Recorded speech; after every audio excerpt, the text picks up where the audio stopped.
What's good, guys? SimFBallCritic here, taking a look at the trailer for PlayerSense 2.0, and particularly they're focusing on the secondary, and that's what I'll be talking about here. I'm not really going to break down the trailer or anything like that, just giving my feedback, basically, how I feel about what's being shown here. For the most part, this is what we've asked for. If you follow my channel, or if you follow the Sim Standard, or if you follow, other guys in the Sim community, these are the types of things that we've been asking for. Has it taken a while to get it? Yes, it has. Is it stuff that we definitely need in this game? Absolutely. Is it all the way there yet? No. There's definitely more that could be done. Primarily I would like to see, now that we're getting the secondary and the defense, starting to behave, in a better fashion. Now I would like to see those DB and wideout interactions come to play. And, I know this is a hot topic. This is something that I've been stressing, as well as, as you guys already know, the developers also feel the same way. And, they're going to do their best to get that delivered to us as soon as possible. So hopefully, this is something that may be available in the next iteration of the game. That's definitely what I'm going to be focusing on a lot this year. Now, looking at what's happening here, like I said, man, this is the stuff that we've been asking for. This is what we've been saying. And I'm going to actually talk about that right there, the Jordy Nelson, situation on that play, as I'm going to loop this video one more time, just to give me a little bit more time to talk.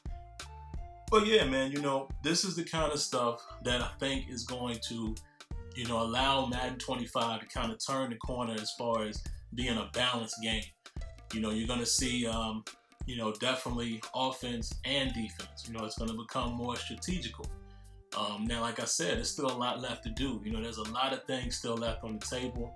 My main 4 areas of concern, I would definitely want to see more organic and gang tackling, wide out interactions, DB and wide out interactions, overall player movement, and things like, ball placement. I would like to see more of a maximum passing, type of situation like we saw in all pro football. So those are basically going to be some of my focuses going into Madden 16. Hopefully working with the devs, we can get some of those things, if not all, delivered. But yeah, man, I like what I see here. You're not really seeing too much, if any, route mirroring. You're seeing guys do different things. I still want to see the receivers turn into defenders when necessary. I know there is a mechanic available this year that you'll be able to do that manually, but it's yet to be determined whether or not the CPU will do that. I'm not sure that they will, because I haven't seen any instances of that. But again, it's still good to see that there's not a lot of situations that I'm noticing here that, the receiver and the DB is doing the same thing as far as synchronized animation. So that's always good to see. Now, once we get back here to the Jordy Nelson situation, and we addressed it on the show maybe two shows ago, Virtual Footballer made a good point. We don't necessarily know what Jordy Nelson is able to see, out of his peripheral vision or what have you. He may not be able to see where Richard Sherman is. He may just be sitting there waiting for the ball. Me personally, I have more of an issue of him just standing there. I understand that maybe he's waiting for the ball to come, but I don't like to see any situations like that where players are just standing and and waiting for something to happen. Got to give credit to the actual dive attempt or catch attempt Richard Sherman made there. These are things that we have not seen in the past.